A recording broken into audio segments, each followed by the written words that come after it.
My guest today fought as a U.S. Marine in the Gulf War, but is now going to Iraq for a very different reason. His plan to lead a group of anti-war protesters and offer himself as a human shield in the event that an attack takes place. Is he an idealist or just a willing tool for Iraqi propaganda? Kenneth O'Keefe, a very warm welcome to the program. Thank you for having me.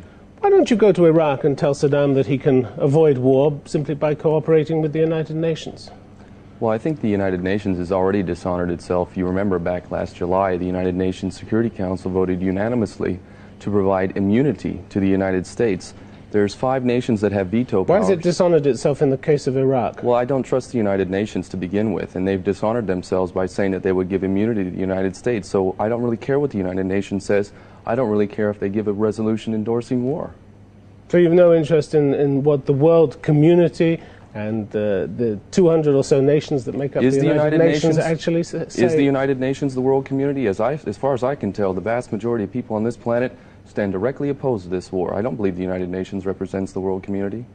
Certainly represents a lot of the elected governments. I don't believe the government of England is representing the majority of the people in England. I don't believe that the government of the United States is representing the majority there either. You say most people against the war. The opinion polls aren't that simple. The latest opinion polls show division, but January the 19th, the latest poll in Britain, those who approve or don't know about a war amount to 53% of the population. That's not the majority against the war, is it? You can shrug, but it's not the majority. I question that. I mean, I've just Why? heard that. Because it doesn't tally with your own ideas. No, not at all. How do you get 400,000 people out in the streets in London, 1 million in Florence, Italy, protests around the world? I think it's quite obvious that the vast majority of people do not support this war. And I don't think any logical thinking person would believe that the world will be a better place if U.S. bombs are dropped on an already thoroughly victimized people. I think that's an insult to our intelligence to believe that that would make the world a better place. You can say that, but again, the figures don't back you up. It's easy to say that, but you haven't got the figures on your side. You don't believe that the majority of people are against this war? The governments say they're against the war. They say it's a last resort. They don't want to go to war unless it's a last resort. Do you really believe Each of the governments have said that. Do you really? Doesn't matter what I believe. Well, I don't believe. It's a matter believe of what the people out there believe. Well, what's being said and what's really intended to be done are two different things, in my opinion. The United States intends to carry out this war because they need to dominate the world by having the oil reserves. And by controlling the second largest oil reserves, they will basically have veto power over the world by controlling the means of production through the control of the oil. So you don't think it's worth saying to Saddam Hussein, why not cooperate? Now, well, Saddam Hussein... The world has waited 12 years, during which time you've built up your arms again. You're skeptical about that too. Well, they can't find them. Where are they? I mean, where are they? The UN inspectors say we feel the declaration by Iraq to the UN has not answered a great many questions of the past. They haven't had long, have they? They've only had a few weeks What's the point of even having inspectors going in if Saddam is supposed to produce proof that he has nothing? How do you prove you have nothing? If the UN inspectors have a real job, then their job is to go in and find these weapons. They can't find them. You say he's already disarmed from what we can tell. How do you know? How do you know? Well, if he has anything, it's minuscule. But how do you know? You make these glib statements which have no basis in fact. How do you know he's disarmed? Well, we can't find him. Why do we have inspectors going in there? Well, for 4 years we didn't have any inspectors in. They've only been in for a few weeks. It's a country of 177,000 square miles. It might take a bit of time. Well, why even send in inspectors then? Why don't we just go ahead and drop the bombs and get it over with? Isn't the point is that the Western governments know exactly what Saddam Hussein has, because as you've been telling the rest of the world, they gave it to him in the first place. There's no doubt so they do know. They do know what he's got. So when they say he's got it, they're speaking from experience. Is that not a major irony that they were the ones that gave him to him? And that's neither here nor there. They know what he's got. You're saying he's disarmed. They know what he's got. I really kind of resent this focus on others instead of focusing on the crimes of our own governments. Since our governments produced these weapons and provided them to these sadistic tyrants around the world, including Suharto or Pinochet or a long list of people like that, isn't it more important that we focus on what our governments have been doing instead of pointing the finger elsewhere, which we have little control over? I really resent this. The U.S. and Britain are criminal for having supplied these weapons and continuing that favored nation trading partner status after he committed his worst crime. So I would point the finger at ourselves first. Then we have a legitimate right to look at Saddam and the crimes that he's committing. But until then, we're hypocrites. And Saddam isn't criminal to have used those weapons? He is. Of course he is. But I do not have control over what Saddam does. But if we live in so-called democracies, then we are supposed to have true representation. And we do not, because the majority of people do not want to support vicious, nasty tyrants who are killing people. But what it does do for our governments, who again I do not believe represent us, is ensure that the flow of resources will continue to be plundered from the rest of the world back into the West, into the filthy rich hands of people who want to see this kind of tyranny continue.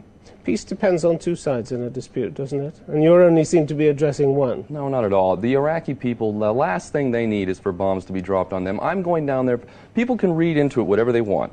But the fact is that I simply cannot stand by and watch another atrocity be committed on behalf of the West that I come from. It sickens me and it saddens me. And I would much rather sit down there with the Iraqi people, perhaps hug each other, look into each other's eyes, express our humanity, and if the bombs need to drop, then let the world watch that. And if that's the way they feel about it and that's what they want, well, then shame on all of us for allowing it. You haven't worried so much about the Iraqi people and the plight they've been in for the last 12 years, I wish I had done more. I wish I had done more. You're right. I have not done as much as I could have. When they were under repression and humiliation by their own regime, that's right. Torture, execution.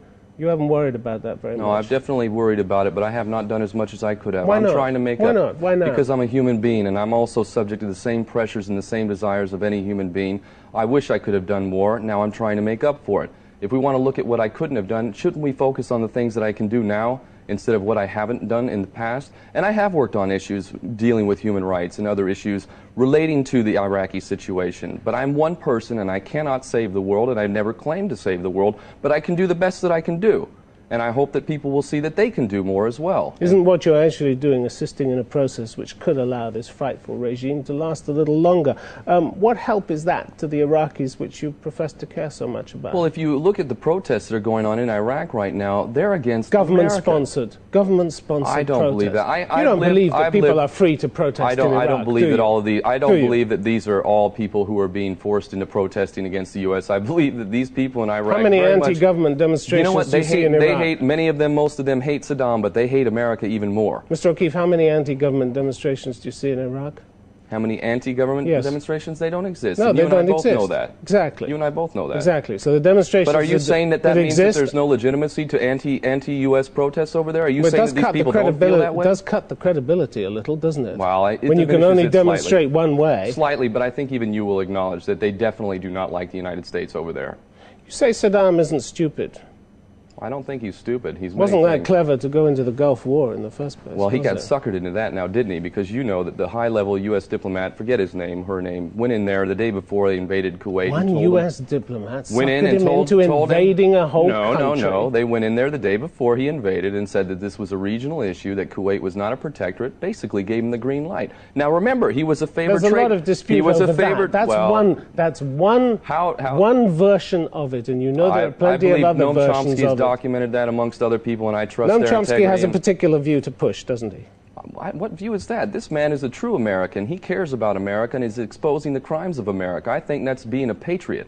I don't think he has an agenda. Isn't it one-sided just to expose the crimes of just one country? And again, you know, there are two sides in this dispute. You don't seem to want to address the crimes that Saddam has carried out. I have a responsibility to look at the actions of the government in which I came from and was a part of and paid taxes to. I'm not saying ignore the others around the world that are committing crimes. Of course not. But don't we have a greater obligation to the nations from which we come? I think we do.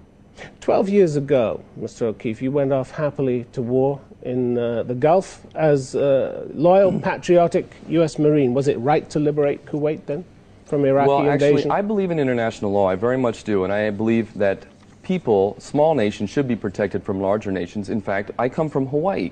If we look at the history of Hawaii, the United States had conspired to overthrow the legitimate and lawful government. In fact, if you look at Iraq was wrong. United States Public Law 103-150 clearly states that the Americans stole the Hawaiian nation and the Hawaiian people never gave it up. We're talking about Iraq. But how is it possible that we talk about Kuwait? How did we get from Iraq to Hawaii? Because I believe in international law. Okay, but I'm asking you about a specific example. If law is applied arbitrarily and it's applied unevenly, then it's not law at all. It's the color of law. So was it lawful? If law is to be applied in favor of the Kuwaiti government at the expense of the Iraqis because they're victimized by the Iraqis, then the Hawaiian nation needs to be honored as well against the brutal and oppressive policies of the United States in Hawaii. Can we get back